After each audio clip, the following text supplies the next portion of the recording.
Salam sejahtera bagi kita semua. Di sini saya Pendeta Calvinsius Jawak akan menyampaikan pengajaran GBKP seputar konfesi GBKP khususnya tentang budaya. Mari kita saksikan bersama-sama. Konfesi GBKP tentang budaya menyatakan, kami percaya bahwa budaya adalah keseluruhan cipta, karya, dan karsa manusia yang berakal budi. Dalam terang firman Allah, manusia harus menggali, mengembangkan, dan melestarikan budaya secara positif, kreatif, kritis, dan realistis untuk kesejahteraan manusia. Itu berdasarkan ayat Alkitabiahnya 1 Korintus 9 ayat 20-21 dan Yohanes 13 ayat 1-20. Berangkat dari firman Tuhan, inilah yang menjadi gagasan utama sebagai landasan teologis tentang budaya. Jelas terlihat dalam Yohanes 13 ayat 1-20, Yesus mengadopsi tradisi budaya Yahudi. Yesus melayani dengan kerendahan hati. Yesus membasuh kaki murid-muridnya. Di 1 Korintus 9 ayat 20-21, konsep misi Rasul Paulus yang menerapkan pelayanan dan misi yang kontekstual. Ini adalah pendekatan teologi kontekstual dalam pelayanan dan berteologi. Dalam konfesinya, GBKP dengan jelas memberikan pengertian tentang budaya.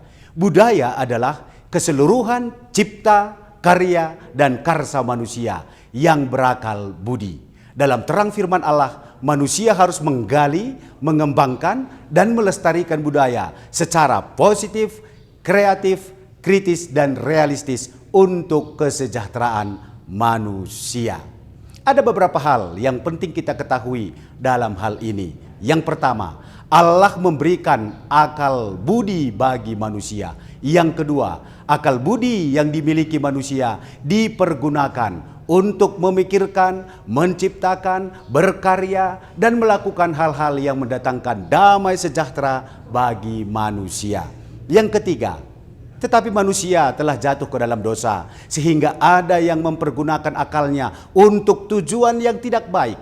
Pikiran, ciptaan, karya, dan perbuatannya adalah untuk kepentingan diri sendiri, tanpa memikirkan dampak buruk bagi ciptaan yang lain.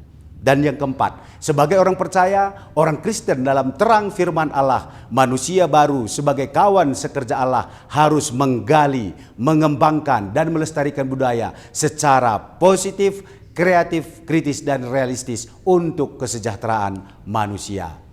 Sebagai anggota GBKP, kita tidak terpisahkan dengan budaya suku Karo. Untuk mengenal apa-apa saja yang dimaksud dengan kebudayaan Karo, di sini akan diuraikan ke dalam 3 wujud budaya, yaitu wujud ataupun sistem budaya, yaitu suatu ide, gagasan, nilai-nilai, norma-norma, peraturan, dan sebagainya. Pada masyarakat Karo, hal ini dapat kita temukan pada adat istiadat, norma-norma orang Karo dari sejak dalam kandungan sampai meninggal, tradisi rebu atau pantangan, ajaran ataupun sumbang, sopan santun, dan lain-lain. Yang kedua, wujud sistem sosial. Pada masyarakat Karo, hal ini dapat kita temukan pada sistem kekerabatan yang mengikat masyarakat Karo dalam satu kesatuan, yaitu merga silima, rakut sitelu, tutur siwaluh, ras perkade-kadean 10-2 tambah sada.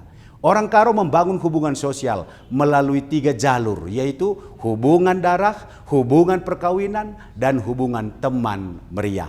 Sikap terhadap sangkap ngeluh, Muhammad Kalimbubu ataupun hormat kepada Kalimbubu, metengat medes sembuyak sedina, peduli dan empati terhadap sembuyak ataupun sedina, dan metami anak beru, menunjukkan sikap penyayang, suka memberikan apresiasi dan pengasih kepada anak beru. Tradisi runggu, musyawarah, dan lain sebagainya.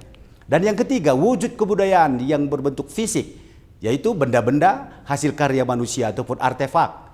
Pada masyarakat Karo, hal ini dapat kita temukan pada alat-alat musik seperti sarune, gong, penganak, gendang singanaki, singindungi, balobat, keteng-keteng, surdam, dan lain sebagainya. Ataupun dalam alat-alat berburu seperti tutak, ragum, eltep, bubu, lembing, dan lain sebagainya. Pakaian adat, berbagai-bagai uis, ada wisgara, bekabulu, jongkit, dan lain sebagainya. dalam alat-alat memasak, kudin tanah, temper, bohan, dan lain sebagainya. Rumah adat, dan lain sebagainya.